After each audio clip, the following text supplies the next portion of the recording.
Businessman Opinion. Mitra bisnis, inilah Businessman Opinion. Direktur Utama PT Agrinas Nusantara, Joao Angelo de Souza Mota, mengundurkan diri dari jabatannya dan meminta maaf kepada Presiden dan masyarakat Indonesia karena mengaku gagal memberi kontribusi nyata untuk kesejahteraan petani. Padahal dia baru menjabat 6 bulan. Joao mengaku punya visi besar dalam menjaga ketahanan pangan Indonesia, namun pihaknya terganjal birokrasi yang bertele-tele, termasuk dari para pembantu presiden, termasuk BPI dan Antara yang membawahi BUMN tersebut. Nah, apa komentar Anda mitra bisnis mengenai mundurnya pejabat dengan alasan birokrasi pemerintah yang bertele-tele ini? Silakan mitra bisnis, Anda bisa bergabung dalam Businessman Opinion, memberikan opini di live TikTok Pas FM Radio Bisnis. Bagi yang belum join, silakan ya follow akun TikTok Pas FM Radio Bisnis dan tentunya tap love-nya jangan lupa ya. Line telepon yang bisa dihubungi 5091 8877, WhatsApp call 0816 924 924. Ada ubur-ubur pacaran sama belalang, Cakep. terpaksa mundur karena disuruh Pak Dalang. Masuk Mas Gunung. Aduh, dipaksa dalang ya. Ada dalangnya dong. Sepanjang sejarah berpejabat di Indonesia nggak pernah ada pejabat yang berani mundur karena ada bawah. Tapi kalau bawahnya cantik-cantik udah deh pasti mundur.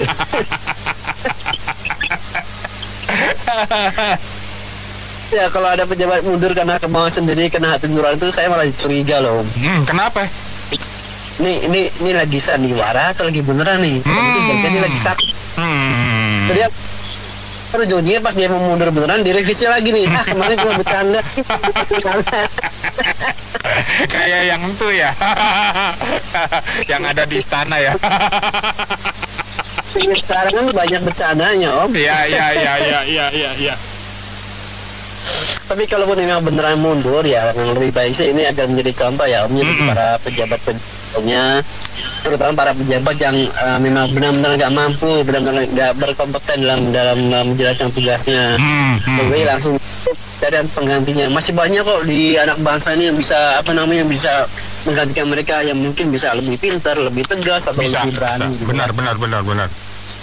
Ya. Syukur-syukur kalau nggak digaji pun nggak apa-apa, yang penting dia berkontribusi pada negara untuk memajukan negara. Nah, kayak tahun 45 itu menteri itu kan mereka pada gaji. Iya. Mereka berkemauan sendiri supaya udah bebas, udah mereka aja udah syukur kata mereka waktu itu kan. Sekarang modal kampanye belum balik, mundur lagi lah gimana? Tapi akan bikin sekarang udah pada nagih-nagih, gimana dong mengelolanya? Sekarang begini, itu jabatan itu kan amanah toh. Oke. Tugas dan kewajiban yo. Saya mau tanya Om Ber, ada aturan yang tertulis nggak? Apabila mengundurkan diri masih dapat pensiun nggak? Saya nggak tahu juga tuh, mesti diselidiki dulu ya. Sebetulnya sampai masa tugas itu berakhir dapat pensiun nggak? Saya jujur ngomong, baca itu ini disclaimer ya, saya takut salah lagi Om Ber. Disclaimer ya, soalnya lagi direkam ini, dinonton seluruh dunia ini. Iya betul, yang nonton di TikTok seluruh dunia. Iya, dunia akhirat juga. Saya sebenarnya ngelihat ini, jabatan itu kan sesuatu yang membuat kita nyaman. Tapi ini Om Ber ya, sebelum Om Ber dilantik sebagai penyiar terkondang, Om Ber tahu nggak tugas dan kewajibannya sebagai penyiar? Tahu dong. Iya. Nah begitu ya, jangan Om Ber lah terlalu kasar, saya lah sebagai penjual jamu suka gitu kan. Sudah tahu nih harus ada jamunya, ada susunya itu kan. Terus begitu saya dilantik, saya masuk ke dalam, wah nggak benar ini kok jamunya kok jamu yang tanda kutip itu ya, itu susunya ya sudah expired gitu kan. Aduh, Terus jangan saya dong. mundur. Terus saya mundur toh. Nah, terus saya udah mundur, saya ngomong di luar nih. Wah, saya mundur karena bla bla bla bla itu bagus nggak Om Ben? Nggak bagus kan? Masa gini loh. Pada saat lu di dalam, pada saya sebagai penjual jamu suke sudah dilantik dan disumpah. Saya sudah tahu sesuatu yang nggak benar, saya benerin dong. Oke, ya. Jangan karena jamunya nggak benar, saya mengundurkan diri. Oke. Itu di luaran ngomong, wah jangan itu nggak bagus. Terus kedua, ini baru pertama, kedua gini. Mungkin menjadi bisa dijadikan suatu habit ya, maksud saya menjadi semacam Kebiasaan. perilaku dan budaya. Yuk kalau begitu dilantik, sebelum dilantik tanya dulu tugas dan tanggung jawabnya bla bla bla bla. Oke.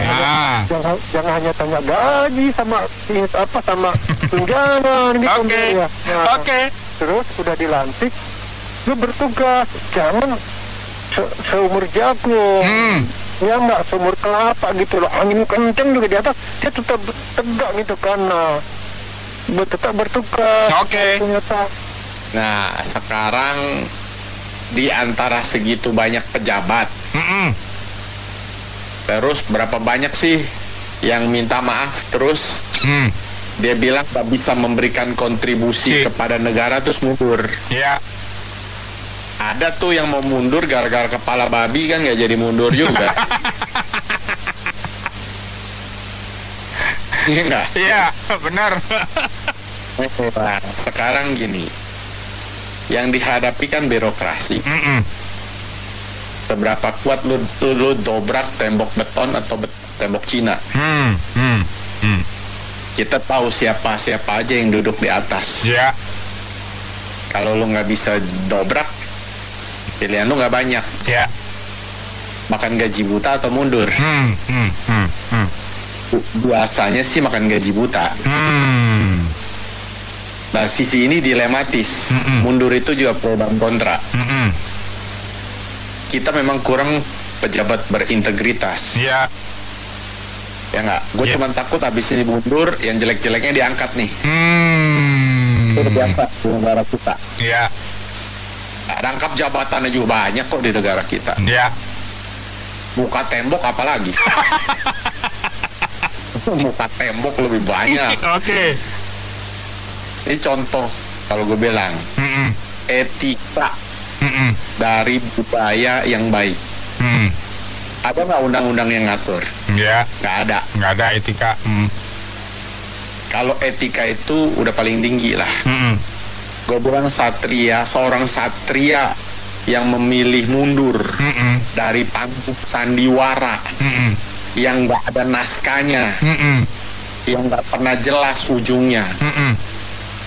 Gue sih kalau jujur di negara kita, orang yang biasa bekerjanya cepat, fokus, good decision, nggak korup, biasanya nggak lama sih. Jujur aja, either dia nggak dipilih lagi, atau waktu dia lagi milih dia dibikin nggak bakal kepilih. Kan banyak contohnya. Ya nggak? Baca statementnya, saya malu memimpin 6 bulan tidak bisa berkontribusi. Sekarang gini, kita tahu pemerintah kita jauh lebih pintar dari rakyatnya. Jujur gue ngomong di sini, kita ngomong di sini ini ya bro ya. Gak ada apa-apanya, pemerintah jauh lebih tahu dari kita. Kenapa gue bilang? Ilmu kita mencemen, pemerintah jauh lebih tahu. Kenapa gue bilang? Lihat, pertumbuhan ekonomi 5,12. Ekonom bilang 4-an, jadi pemerintah yang lebih benar. Pengangguran Sri Mulyani bilang turun, kemiskinan Sri Mulyani bilang turun. Kita tapi tertinggi di ASEAN. Iya. Sekarang pejabat terus bohong, rakyat mau tidak mau percaya. Kalau kita di sini ngomong, kita dianggap so pinter. Betul nggak? Lu tahu apa sih? Lu ngerti apa sih? Kan pasti begitu. Sekarang Agrinas ini geraknya di apa? Pertanian. Prabowo tuh dulu siapa? Ketua HKTI kalau ya. bukan. Betul. Pertanian kan. Apakah Pak Prabowo berhasil membawa pertanian? Gua nggak mau jawab. Karena kalau gua jawab takutnya gue disangka nyebar hoax. Memberikan berita negatif, statement negatif. Tidak mau, serahkan ke publik aja. Sekarang kita tahu urusan tanam jagungnya dikasih ke polisi. Lo bayangin kalau satu pejabat disuruh bengong-bengong pelangap-pelongo terus dapat gaji gede, santai-santai. Orang yang besok ya nggak betah lah, bro. Ya, benar. Kita lihat dia bilang amburadul. Kita nggak usah ngomong jauh-jauh lah birokrasi pemerintah amburadul. Ngomong aja fair-fairan. Kalau kita urusan sama pemerintah belit-belit nggak? Udah gitu aja. Ya nggak? Ya. Mengaminin dia apakah sedang menjelekan? Sorry ya, menurut gua nggak, karena fakta yang kita temukan memang seperti itu. Oke. Ya nggak? Ya. Kalau ada pejabat bersih, harusnya kita dukung. Ya nggak? Ya nggak, jangan kita seolah-olah menjelekan. Buat gua ya, kita udah banyak contoh-contoh pribadi yang bagus yang nggak bisa menjabat. Cuma gini loh, dia kalau memang dia bertanggung jawab, bagus, kan. Dia mundurnya kenapa? Ungkap lah harusnya dong. Kan, karena birokrasi babaliut katanya, yang buat dia susah bergerak. Kalau dia diangkat presiden, dia harus lapor presiden ini nggak bisa diatur, kan. Ya kan, harusnya begitu. Ini tolong gimana tindak lanjut, kalau memang udah nggak ada ya kira mundur ya. Tapi nanti seandainya dia mau blow up di media pun nggak masalah. Iya. Ya kan, biar dia ketahuan gitu borok-boroknya kenapa. Tapi gini loh Bang, ini ada satu hal yang ganjel di pikiran gua gitu. Kenapa sih kayaknya Amerika tuh ngotot banget impor kedelai gitu kan?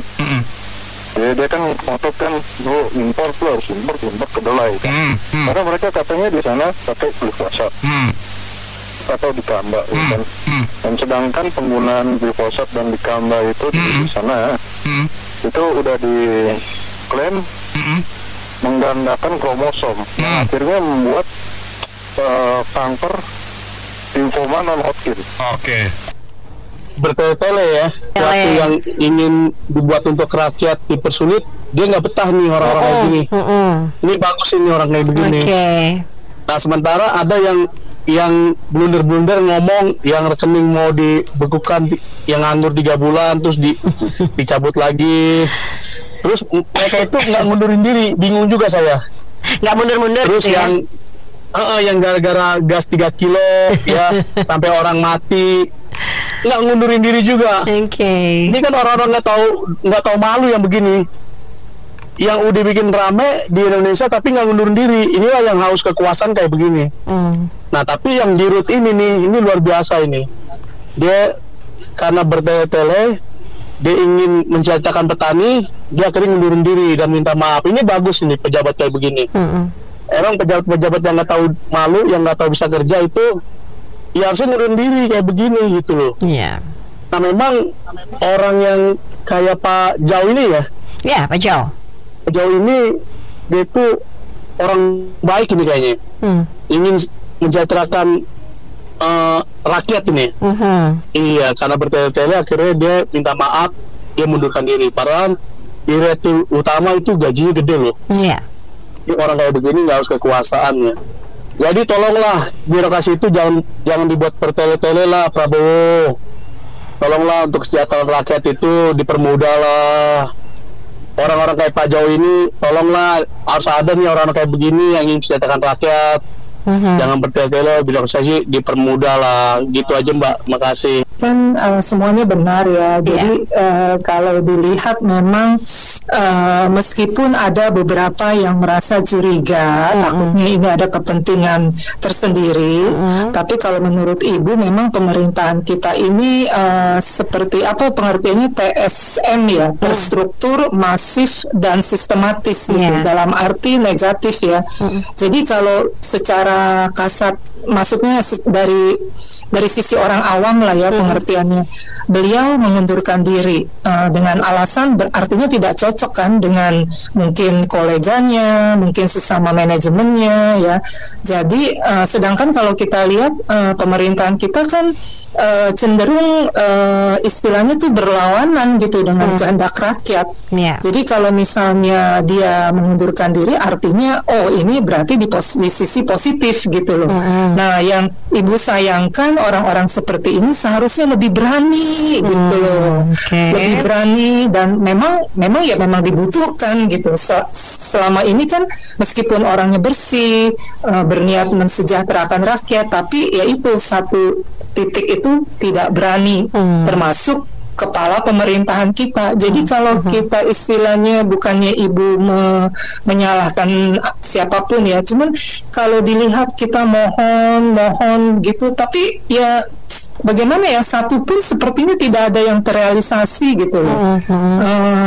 Bahkan Ibu sih curiga ya memang semuanya bekerja sama, berjamaah gitu pengertiannya untuk kepentingan pribadi dan golongan. Makanya ayolah Nak Mary yang masih muda-muda masuk politik, Nak Mary ya, supaya politik kita bersih gitu loh. Sebab apakah ada cara lain? Agak susah ya kalau dilihat dari sisi manapun. Ini masalahnya mereka nih, pemerintahan kita ini sekarang kuat dalam pengertian segelintir orang ya, tapi kekuasaannya tuh hampir 99%. Jadi kita ini yang istilahnya hanya mau hidup ya, berkecukupan, sederhana gitu, tapi kenyataannya kan dipajakin, diminta royalti ini itu dan segala macam lah, seperti topik-topik sebelumnya kan. Ya itulah Nak Mary.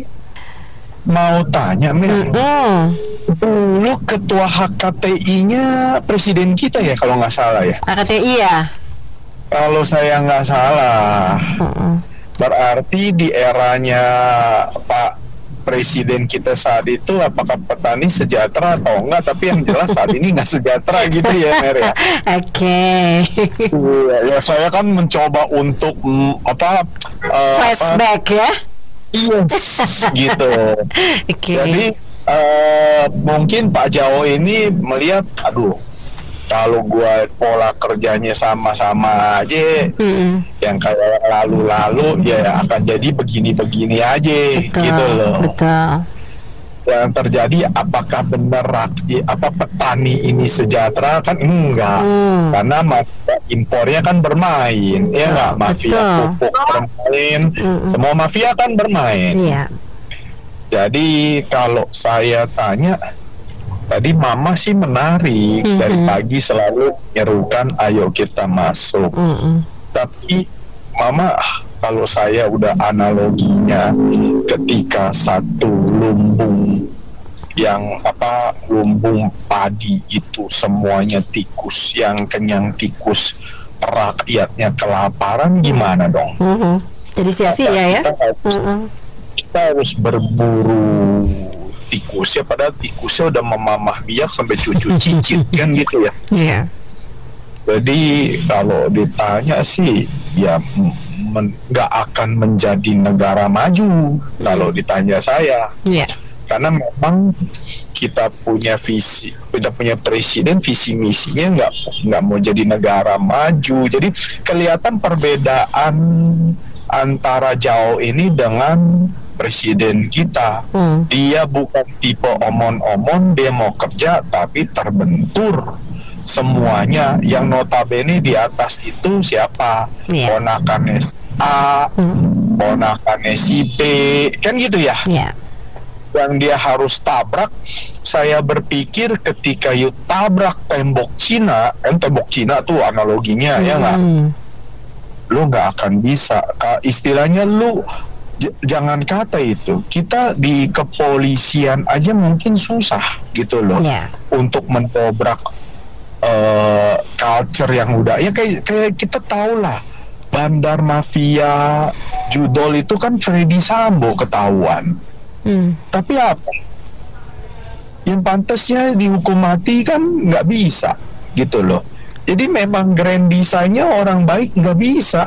Ya akan either you hilang, kan banyak whistleblower yang hilang akhirnya, betul nggak?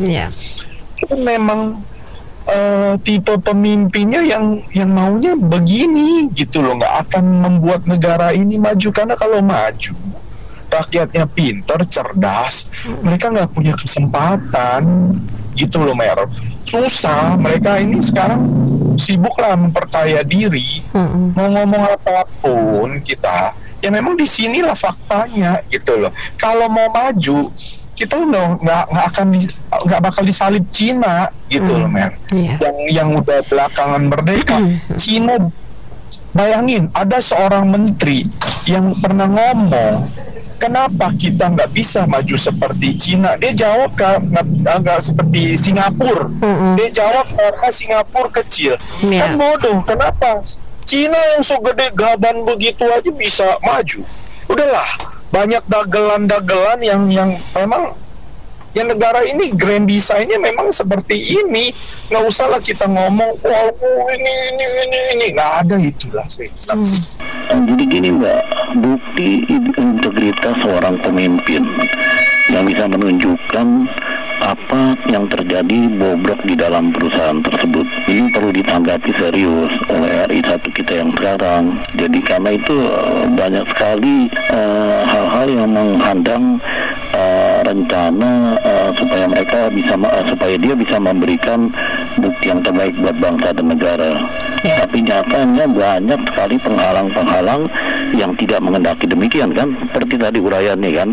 Jadi jelas ini perlu diteliti oleh pemimpin kita yang sekarang supaya bisa terjadi integritas yang penuh dan betul-betul terpelihara dengan baik buat kesinambungan orang-orang seperti ini. Karena pasti orang yang berbuat baik itu banyak sekali yang tidak menghendaki, dan dia akan selalu merasa dikucilkan kalau dia berbuat baik. Nah inilah tingkat integritas yang perlu dipertahankan. Saya kira itu aja. Ya, kalau menurut saya sih ini patut dicontoh, tapi kayaknya langka. Karena di Indonesia itu kan selalu nyanyinya maju tak gentar. Jadi nggak mau mundur, maju terus. Jadi ya ini harus dilestarikan lah, yang nggak berhasil ya mundur. Tapi ya nggak tahu juga ya, mudah-mudahan sih Pak Prabowo tidak menerima kemundurannya, karena waktu itu kan juga ada tuh yang PCO tuh orang-orangnya presiden yang mundur karena bilang ya udah babi dimasak aja. Nah itu kan akhirnya nggak, walaupun dia mengatakan mundur tapi nggak dikasih sama Pak Prabowo. Nah kalau yang ini kalau malah dibiarin mundur kayaknya agak aneh ya. Jadi ya kita lihat aja deh. Ambil pengalaman saya juga ya. Kadang itu pemimpin atau bos itu ya, kadang meminta sesuatu yang mustahil. Jadi istilahnya mungkin zaman dulu orang bilang tinggal dinego lah, atau tinggal cuap-cuap lah, atau gimana lah caranya. Cuma kan ada beberapa hal yang nggak bisa gitu. Kalau misalnya kita kan kayak misalnya prajurit berperang, tapi kita alatnya nggak ada, kurang, kita disuruh harus menang gitu loh. Kita gimana menangnya kan? Kan ada beberapa hal yang emang ya mungkin dia harus minta sama Tuhan gitu loh.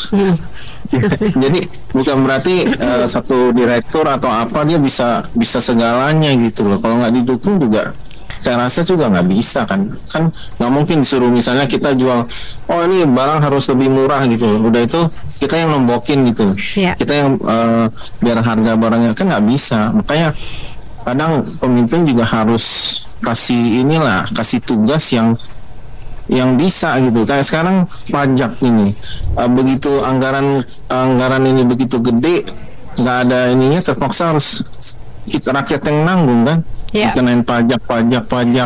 Ntar kita lihat APBD 2026 Mbak Mary, kita lihat nih kita mau duitnya dari mana nih. Oke, makasih. Berarti urat kemaluan ini masih ada. Kalau orang pejabat Indonesia itu urat kemaluan itu banyak yang putus, jadi nggak tahu malu lagi, udah korupsi segala macam. Kalau nggak dimundurin nggak mundur. Nah ini orang ini mesti jadi contoh seperti kayak model orang Korea Selatan sama orang Jepang, sama orang Cina juga. Nah ini contoh yang bagus. Tapi orang nggak seperti ini banyak dilecehkan orang, apa benar begini orang seperti ini, karena udah langka di Indonesia ini, udah langka orang seperti ini, nggak jarang terjadi. Kalau di sini kan berani malu kalau walaupun dia korupsi tetap aja jalan. Ini sangat langka ini orang lagi. Kalau ini benar ya, ini sangat langka sekali orang seperti ini. Iya, apakah memang dipersulit sehingga mundur, atau memang tidak cocok dengan birokrasinya, kebijakannya, peraturan-peraturannya, sehingga tidak cocok akhirnya mundur. Ya, jadi yang mundur itu nanti tolong dicek apakah dia politikus bukan. Kalau politikus, ya sampai mati pun dia nggak mau mundur itu. Kalau nggak dipecat, dipenjarakan, kan begitu ya. Jadi menurut saya kalau swasta murni, profesional murni mau masuk ke lingkungan seperti itu, sulit ya. Ditunjuk oleh atasan atau menteri atau apa gitu, tapi tidak akan terlalu lama. Ya nggak tahu apa ini berapa lama, saya tidak tahu. Mungkin waktunya juga sangat singkat. Jadi menurut saya ini kalau dari sisi orang itu kan yang bersih kan berkumpul sama yang bersih, yang kotor berkumpul sama yang kotor. Jadi yang lurus berkumpul sama yang lurus. Dulu Pak Ahok pernah bilang, asal kepalanya itu lurus, kepalanya pemimpinnya itu lurus, maka yang bawahnya itu nggak berani macam-macam lah, yang beri bengkok-bengkok gitu. Ya mau bengkok pun bengkoknya sedikit aja. Lalu lama-lama tidak cocok sama pemimpinnya atau atasannya, ya dia mundur sendiri. Namun kalau atasnya itu tidak lurus, ya bawahannya itu bengkoknya jauh lebih bengkok daripada atasannya lagi. Jadi menurut saya ini sulit ya, membenahi atau mau membenarkan saat ini itu terlalu lingkungannya itu sudah terlalu rusak, sehingga yang benar-benar punya hati mau bekerja dengan baik-baik tidak akan betah, tidak akan kan kita juga tahu ada beberapa mantan menteri atau pejabat-pejabat yang baik-baik yang lurus-lurus, namun kan tidak sanggup juga di situ, akhirnya diganti dan lain sebagainya. Jadi menurut saya ini kata-kata terakhirnya itu adalah sulit, dan sudah sangat sulit itu menurut saya ya. Baru 6 bulan ya mendudukinya ya. Mungkin bangkunya udah banyak yang nyundut kali Mas. Iya juga ya. Dia nggak bisa tenang ya. Nggak fokus kerjanya, nggak tenang. Apa yang dia mau keluarkan di bawah udah nyundut aja nih, udah pada gatal-gatal semua di bawah ini. Udah dikasih paku payung jangan-jangan di kursinya. Nah, paku payung masih bagus Mas, begitu duduk kita langsung habis, selesai kan. Oh iya. Nah, yang di sundut ini yang bahaya. Iya. Mereka lagi anak-anak kerja, tiba-tiba dikagetin lagi, hilang deh, buyar dia. Iya. Jadi daripada mereka bekerja nggak serius, nggak benar-benar fokus, karena di bawahnya ini berat sekali. Mungkin bara api itu masih bisa dipadamkan. Kita nggak tahu deh, nyundut itu mungkin pun merokok kali ya. Untuk merokok itu mungkin banyak kali itu yang nyundut itu. Masih ada yang menginginkan. Mereka sikut sana, sikut sini, sundut sana, sundut sini, nggak dapet. Jadi bapak kita yang mundur ini, mereka lebih baik saya tinggalkan saja lah, daripada saya kerja nggak fokus, yang akan saya jalankan nanti rusak, karena mungkin di belakang-belakang ini tikusnya udah pada menunduk semua. Tadi katanya Danantara ya? Iya, itu yang atasnya tuh katanya birokrasinya panjang banget katanya dia. Tambah lagi yang di atas birokrasinya panjang sekali. Harusnya di atas itu memayungi kan? Iya betul. Bukan mungkin pusing, bukan buat payungnya payung tajam lagi. Iya. Mungkin pusing jadinya. Harusnya di atas itu kan memudahkan segala sesuatu. Betul. Di ide-ide yang baik itu harusnya dilangsungkan, bukan diputar-putar, bukan begini begitu. Jadi capek. Ibaratnya batin kita bekerja, kita sudah fokus semuanya, di atas bawah sudah nggak nyaman. Mereka ini udah pada gatel juga mungkin dengan kedudukan bapak ini. Takut mereka itu mungkin, aduh, nggak dapet kali. Iya, bisa jadi ya. Sikapin dua kepeng itu mungkin mereka nggak kecipkatan kali. Mungkin yang duduk di sini idealis. Iya. Bisa jadi betul. Jadi atas bawah ini pada pusing mereka. Bagaimana caranya? Ya caranya begitu. Bagaimana supaya nggak yang tidak betah? Ya salah satunya itu dari bawah disundut-sundut, dari atas dibikin payung-payung yang nggak sejuk, bolong-bolong ya payungnya. Nah, bolong-bolong payungnya karena atas bawah ini menginginkan. Iya. Jadi harusnya introspeksi lah. Para segelintir manusia ini, karena negara ini besar. Kalau negara ini besar dikelola dengan kerakusan, sebetulnya penggunaan diri pejabat ini adalah tamparan keras ke mukanya presiden ini. Karena dia dengan jelas mengatakan bahwa birokrasi berbelit-belit. Dia sudah mengajukan feasibility study, balik lagi diminta lagi. Nah, kenapa harus bolak-balik minta feasibility study? Saya yakin itu direktur utama itu bukan orang kaleng-kaleng, dia orang berkualitas itu. Timnya dia juga pasti orang berkualitas. Tinggal masalahnya, ya mohon maaf nih, mungkin setelah dibaca feasibility study-nya, lah ini kok kita nggak ada untungnya ini. Ini kawan bagaimana sih kok polos-polos banget, jadi orang suruh pulang lagi. Dia juga lagi, masih sama juga. Nah ini orang nggak ngerti bagaimana sih. Nah, kita dapat apa? Masa kita nggak dapat apa-apa? Barangkali begitu nih. Tapi saya acungkan jempol, ada orang Indonesia yang berani mengundurkan diri, melepas jabatan, padahal orang Indonesia biasanya kan makan gaji buta. Udah makan gaji buta, korupsi. Nah, kawan ini berani loh melepas jabatan direktur utama dengan segala kemewahan fasilitasnya. Acungkan jempol, 2 jempol buat dia. Salut saya. Itu aja komentar saya, terima kasih. Saya sih pikir kayak tadi Bapak ngomong juga. Jadi orang ini dia takut dosa sama rakyat. Dia tuh nggak butuh jabatan, pentingan harga diri untuk keluarga. Ya dong, dia pikir pada suatu saat dia bisa jadi di KPK lah. Jadi harga dirinya tuh lebih mahal dari jabatan dia. Kalau saya pikir saya kayak gitu. Hebat dia, hebat. Ya, makasih ya. Ya harus diancungkan jempol juga. Mungkin di dalam itu ada blok, entah blok apa istilah blok Medan atau apa nggak tahu. Jadi susah juga ditembus. Mungkin. Jadi ya apain menjual apa? Kita udah tahu nggak bisa kok. Kita harus ngapain gitu loh. Jadi salut lah, lebih bagus mengundurkan diri. Ya itu aja dari saya. Mungkin ada blok di sana, blok kita nggak tahu.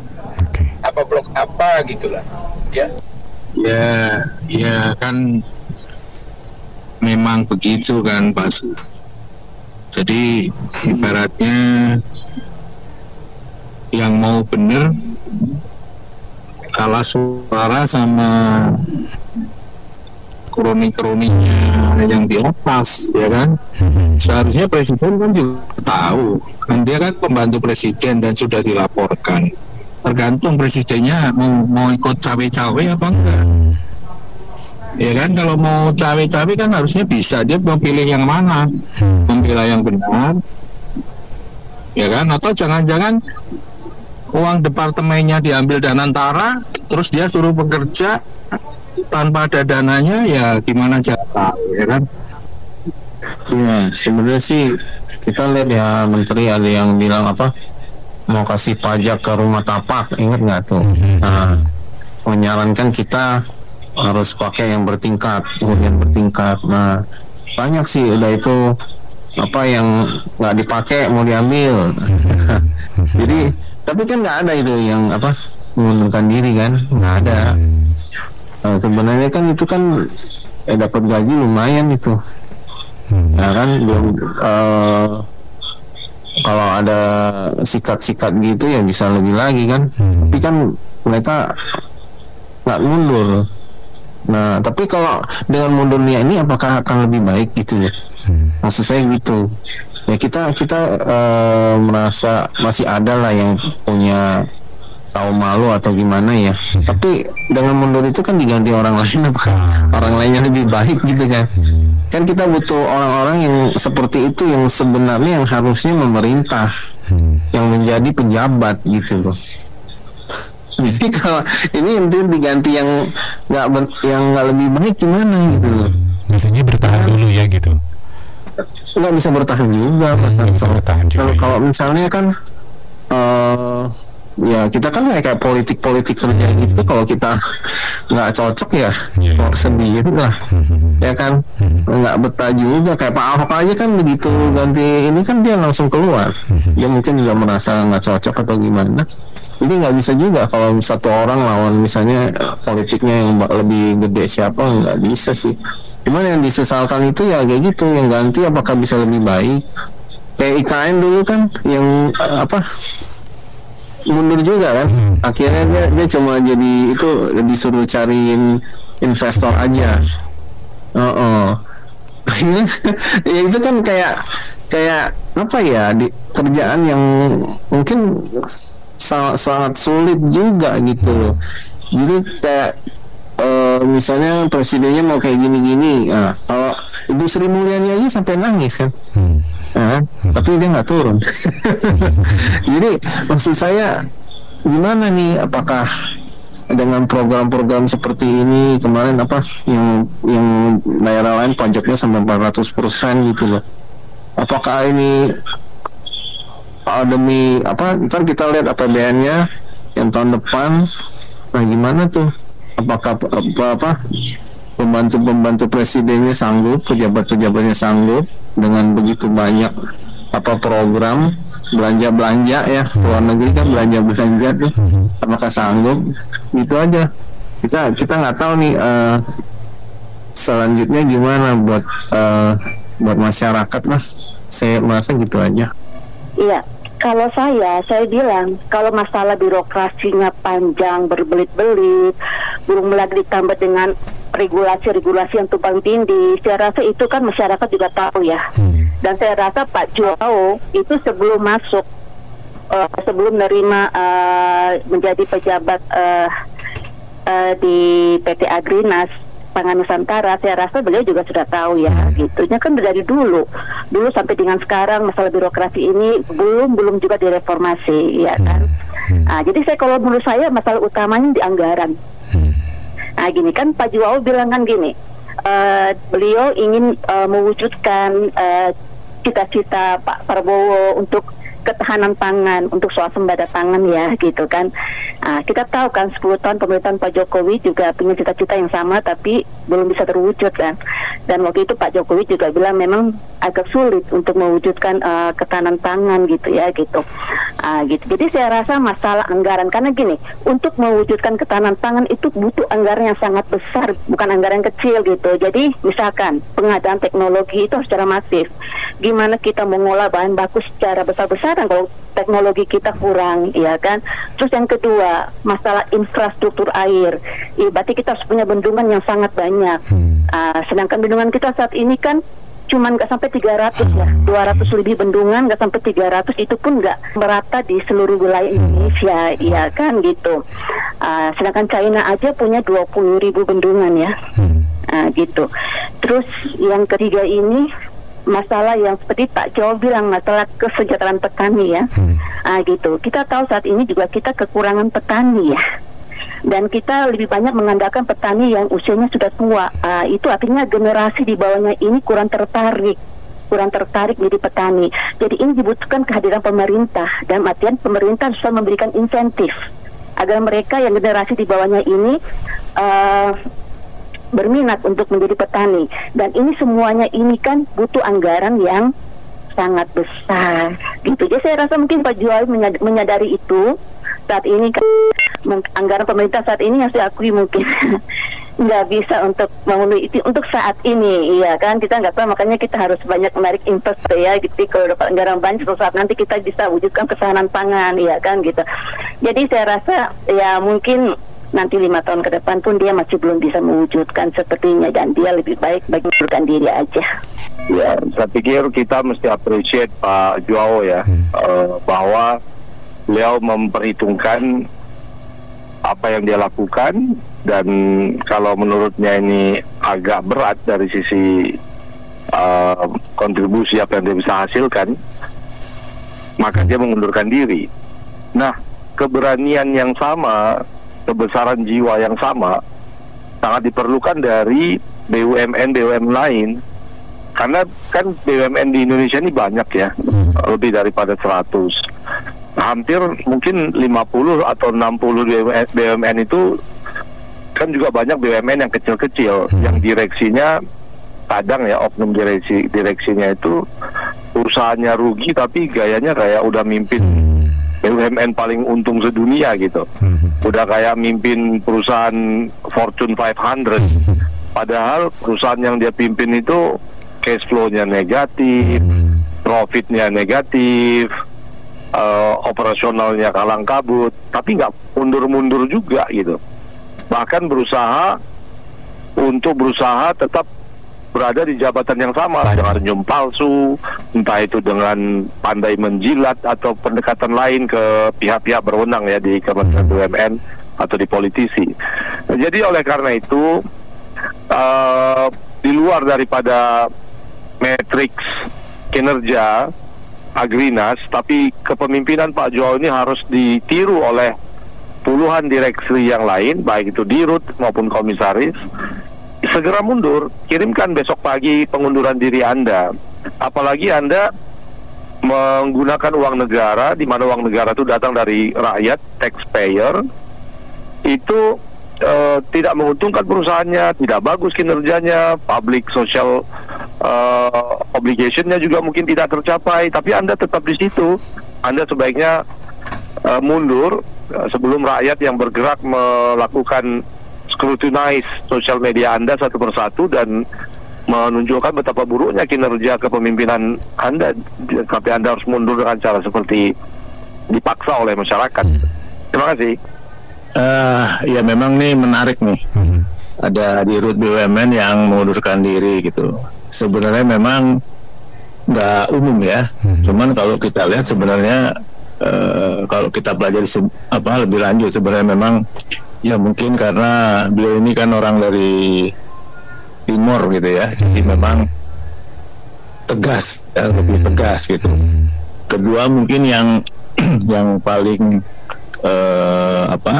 sebenarnya karena beliau ini juga dekat secara pribadi presiden gitu, Pak Prabowo, terutama karena ayahnya zaman di Timur, jadi memang unsur kedekatan ini yang mungkin nggak banyak yang tahu juga kan gitu, sehingga dia mantap gitu karena mungkin bisa saja setelah itu dia bicara pribadi ya kan, karena buat dia mungkin suatu kehormatan kalau bisa.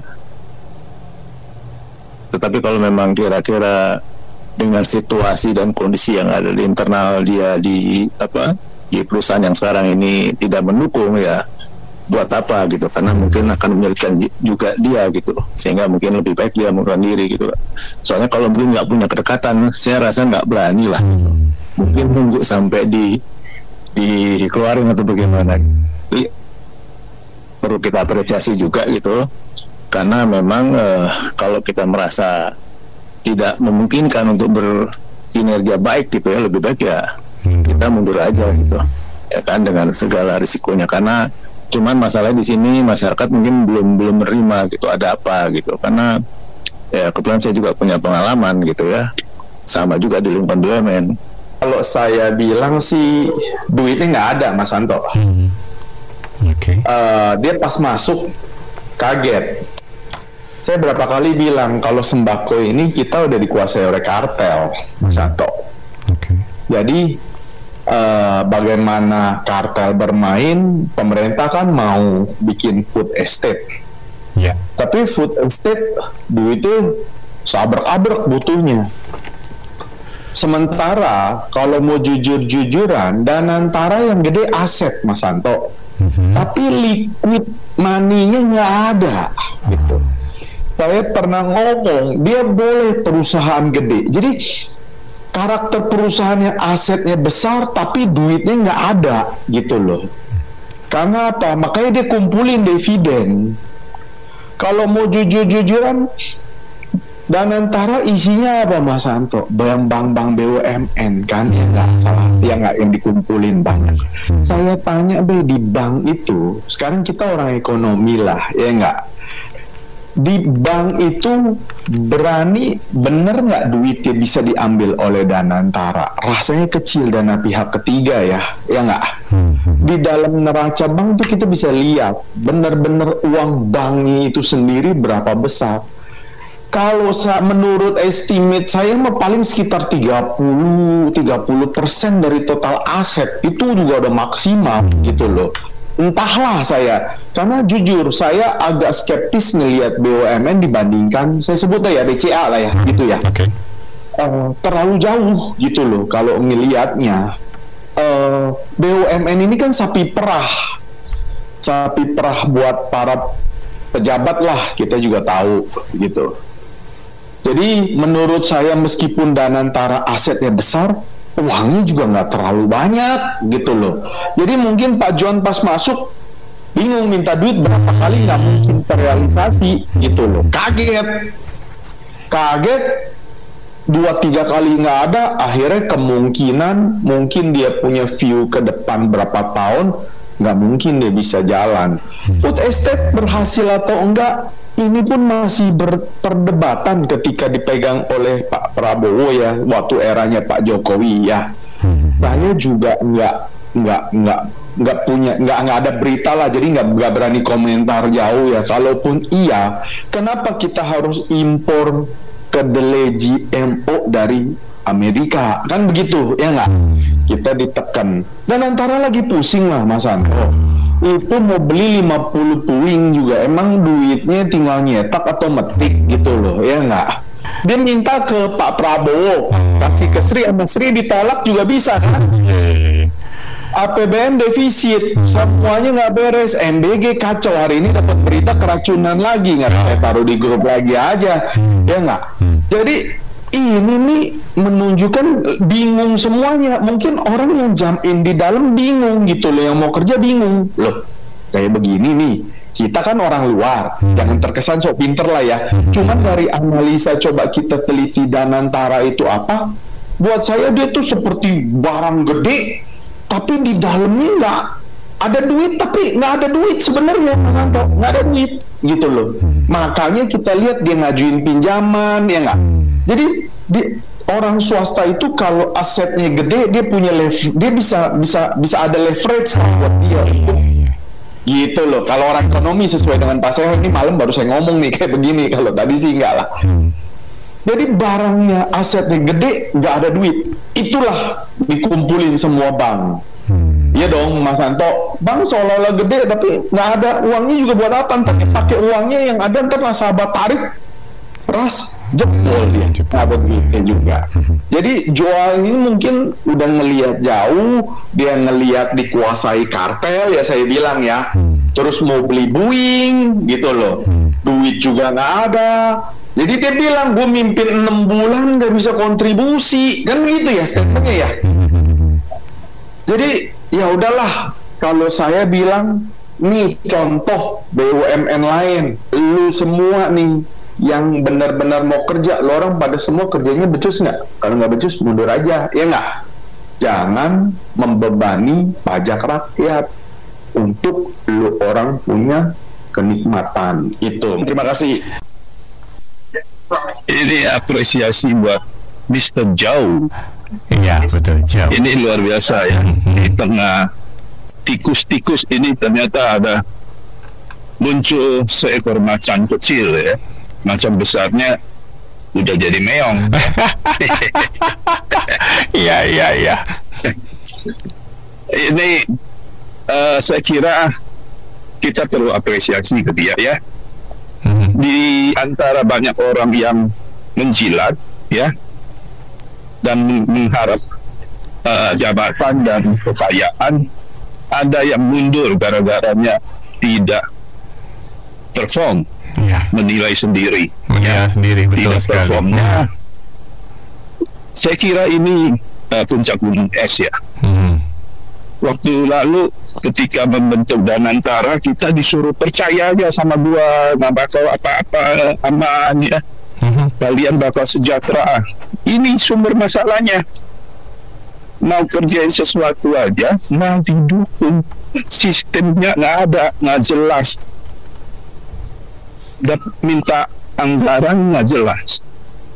Itu jauh minta 3 kali atau apa, ngajukan proposal, ngadu gubris. Jadi mau kerja apa? Ini ngibul semua nih. Pak Prabowo kalau dengar, pecat itu semua yang penjilat. Tadi bilang Tony ada bicara mengenai Akbar Faisal. Dia lagi tweet war sama Dede Budiarto, itu tukang jilat yang jadi komisaris PLN. Iya, betul. Apa yang dia hasilkan? Negara kita terlalu banyak orang-orang macam begitu, dan Pak Prabowo masih fine-fine aja. Anggap everything is fine. Percayalah sama kita. Saya mau mengatakan itu pertumbuhan ekonomi kuartal kedua 5,12 itu munculnya dari mana tuh? Iya, betul. Analis ekonom tuh nggak masuk akal. Dari investasi so-so lah, dari konsumsi masyarakat udah setengah mati, gimana mau meningkatkan konsumsi? Kecuali pemerintah sebar lagi bansos. Dari anggaran neraca perdagangan juga sama aja, sami mawon ya. Iya. Terakhir dari spending government ya, itu hanya karena beli alutsista. Memangnya alutsista beli ciptakan pekerjaan? Nggak ada. Jadi itu something wrong. Sepertinya kelabui masyarakat ya. Oh, ini berhasil, bagus nih. Lu yang bicara Indonesia gelap, lu yang gelap ya. Kalau bisa pergiannya nggak usah balik, kan begitu. Lihat itu bupati-pati bentar lagi hari ini demo tuh. Kalau bisa diturunin dan diikutin daerah-daerah lain. Ini pejabat pada udah ngaco ngomongnya. Jelas ngomong, rakyat jangan seperti pengemis ya, minta terus. Nah yang sebar bansos siapa? Kan Jokowi. Setelah ada ketergantungan dia bilang jangan kayak pengemis. Yang nyolong duit kan pejabat semua. Nama makin tinggi. Janganlah, jangan. Banyak menteri-menteri yang membuat pernyataan ataupun keputusan yang banyak menteri-menteri di keputusan yang blunder ya. Ini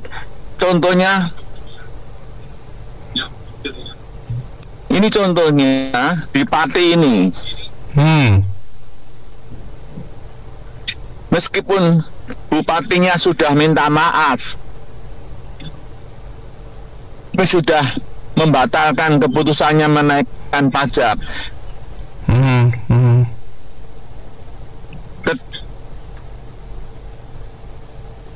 Tapi rakyat Pati tetap demo dan bukan main ya, donasi makanan, minuman berlimpah-limpah.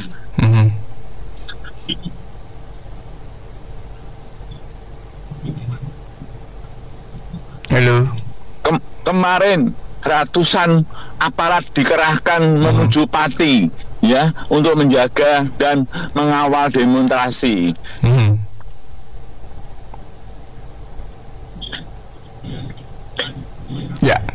Ini awal daripada perjuangan rakyat. Jadi kalau menteri-menteri itu membuat keputusan yang tidak benar, bisa didemo. Apalagi pajak-pajak yang ngawur luar biasa naiknya. Baik.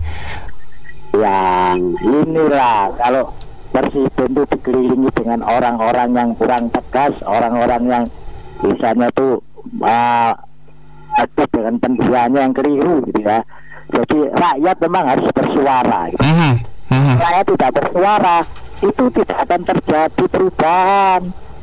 Satu aja nggak berani kok presiden kita. Nggak ada. Di antara menteri-menteri yang sekarang di reshuffle, nggak ada. Memang rakyat harus bersuara. Terima kasih. Memang Pak Joao ini saya sih belum pernah lihat profilnya dia ya, tapi oke lah dia saya waktu dia seperti Ko Tony bilang saya setuju banget lah dia mengundurkan diri karena masalah birokrasi ya. Namanya Indonesia itu birokrasi kita itu ya lihatlah seperti apa sekarang ini. Kita ini sudah ngalamin banyak hal ya. Apa-apa semua ya ujung-ujungnya apa? Duit. Lu mau apapun segala masalah apapun mau lancar ya apa jawabannya? Duit. Itu pejabat kita sekarang ini haus duit semua. Pajak lah di mana-mana.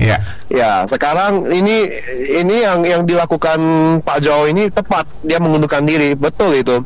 Itu ibaratnya dia seperti ingin mau istilahnya harga diri dia itu tidak mau dijadikan istilahnya kayak babunya pemerintah sekarang ini gitu. Betul itu. Aku salut sama Pak Joao beliau itu. Jadi ya saya harap ya ini Pak Presiden kita ini yang paling dicintai rakyat. Tolong deh Pak ya, kalau namanya mau memperbaiki negara, ini apalagi kita sudah mau merdeka 4 hari lagi. 80 tahun. 80 tahun. Iya. Ini masalah pertanian kita, pangan kita ini memang lagi bahaya banget ini memang ini. Terlebih muncul berita tentang beras oplosan lah, sampai banyak merek-merek terkenal aja pun sampai kena imbasnya. Jadi ya harusnya cari solusi yang maju, bukan cari solusi yang maju ke laut. Itu yang kita harapkan dari negara kita ini gitu. Terima kasih. 1 minggu yang lalu ada 2 bapak ya, saya lupa namanya siapa, mengatakan kita ini nggak tahu apa yang sebenarnya terjadi di dalam sana. Betul. Jadi kalau kita ngomel aja buktinya nggak ada, gitu kan? Seolah-olah sepertinya dengan ngomongan kita, oh itu gampang kan, undang-undang perampasan aset aja udah bisa berantas korupsi, titik selesai. Memang yang berantas korupsi kita. 1, 2, emang di kepolisian, kejaksaan, KPK tidak ada oknum-oknum yang jahil-jahil, yang selalu harus bersih. Memang rakyat bersih semua. Kalau rakyat bersih semua, kenapa payment ID ketakutan? Itu menandakan bahwa selama ini rakyat pun tidak transparan kan? Tidak transparannya kenapa? Macam-macam.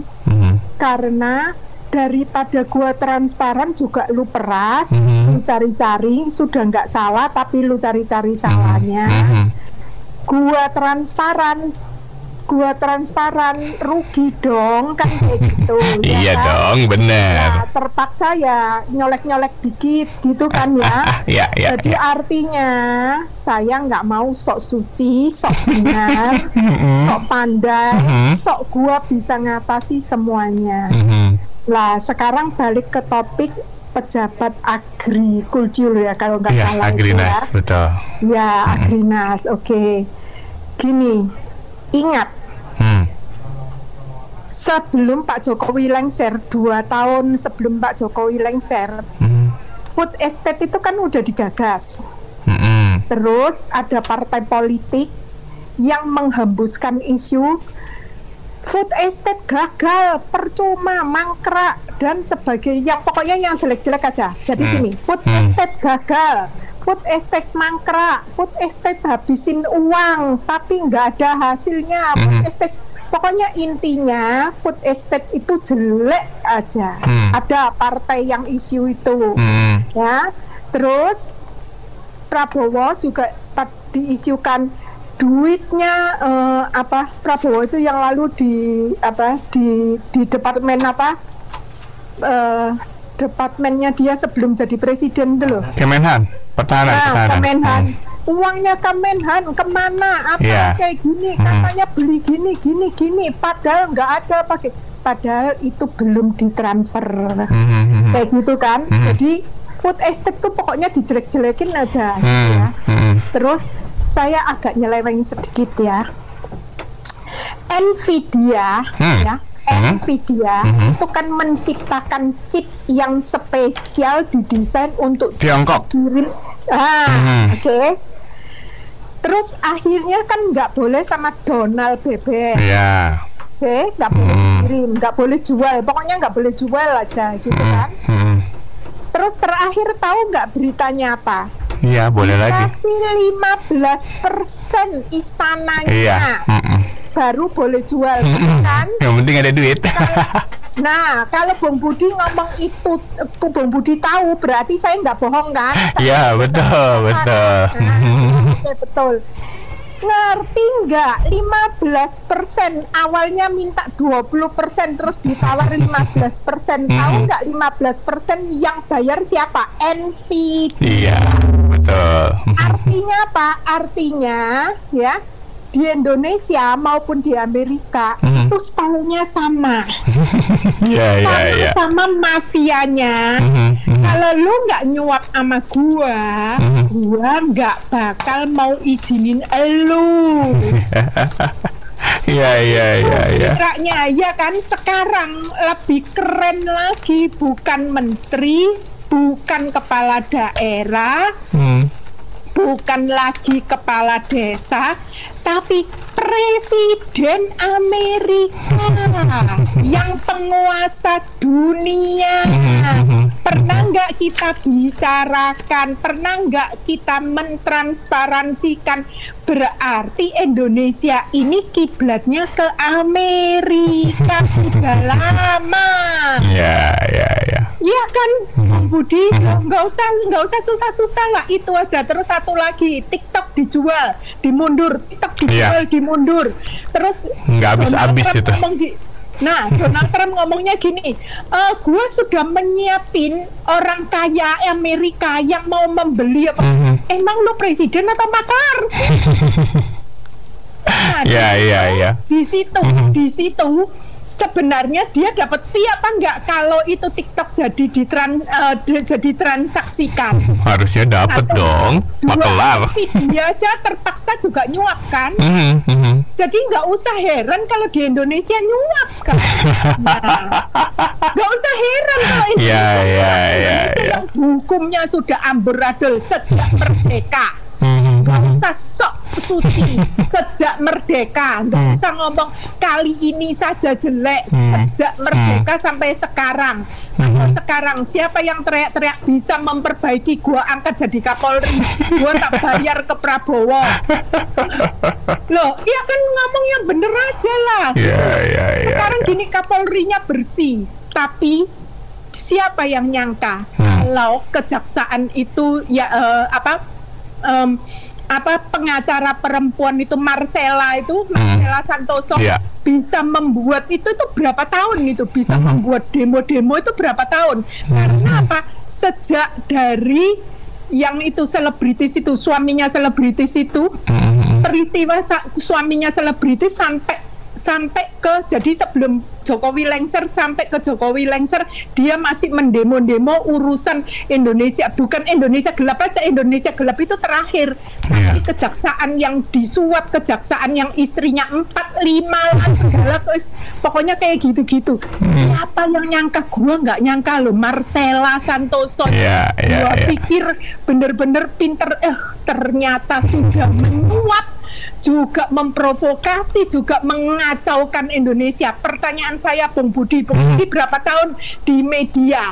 Bukankah media itu Indonesia kalau baca berita pertama kali yang dibaca adalah headline-nya, dan itu langsung di otak kita, terus nggak mau baca di dalamnya. 1, 2, Kalau nanti ada update-nya, gue sudah nggak mau tahu. Pokoknya gue taunya pertama kali tulis headline apa ya itu yang saya ambil. Iya, betul. Seperti itu faktanya. Nah, ini yang kita aja nggak update. Nah, terus padahal walaupun diklarifikasi, contohnya seperti Tempo, gue berani mengatakan Tempo. Kenapa? Fakta memang klarifikasi, mohon maaf, klarifikasi itu berapa kali, lebih dari 10. Enggak yang ngomel-ngomel, yang dengar masih banyak, yang ngomel nggak ada. Lah, berarti apa? Kita tuh suka dibohongi toh. Ke food estate ya.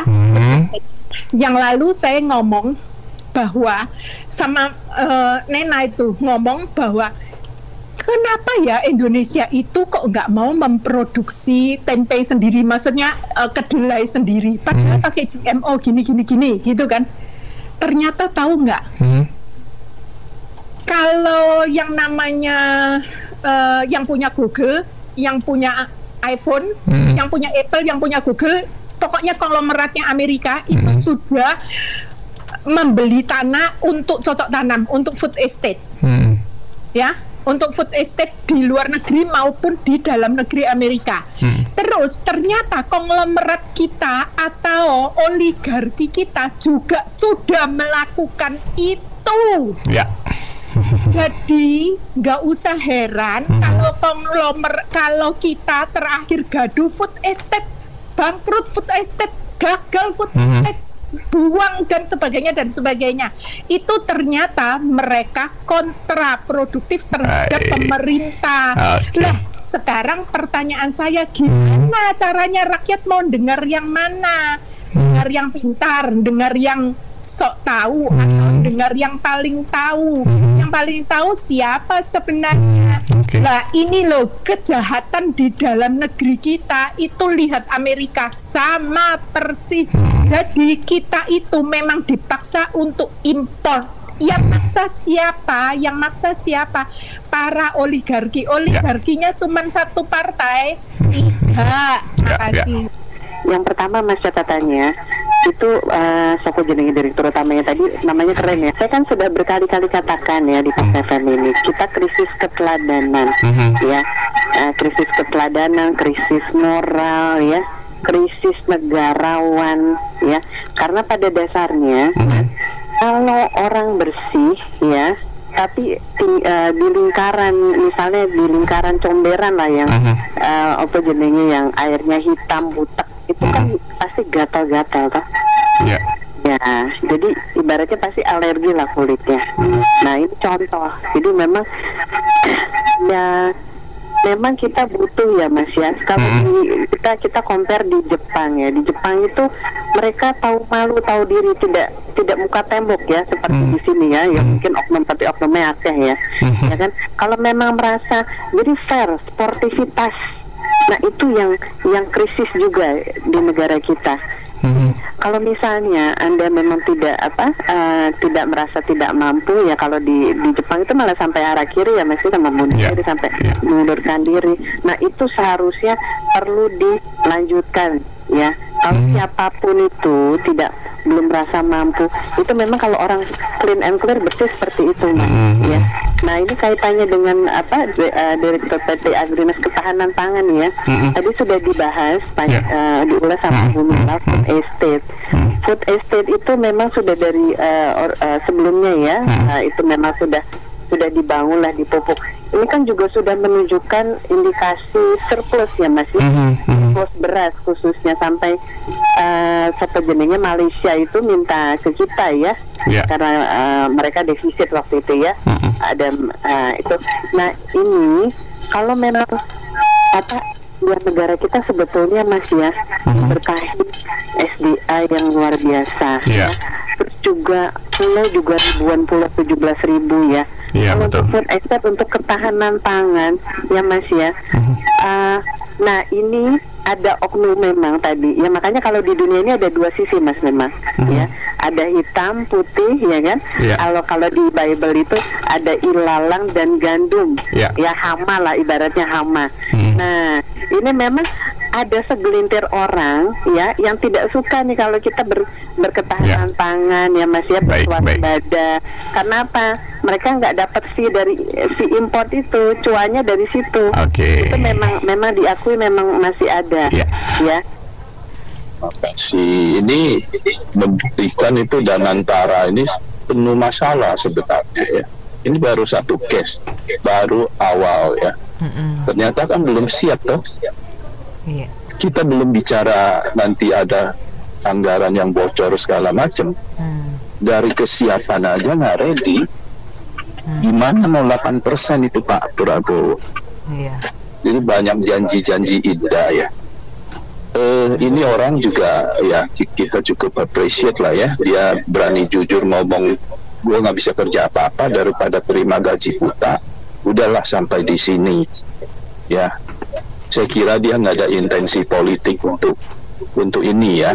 Untuk sebenarnya saya ini ya respect sama dia lah, dia namanya bau-bau Portugal ya, ternyata memang orang Timur Leste yang menjadi WNI, jadi baguslah.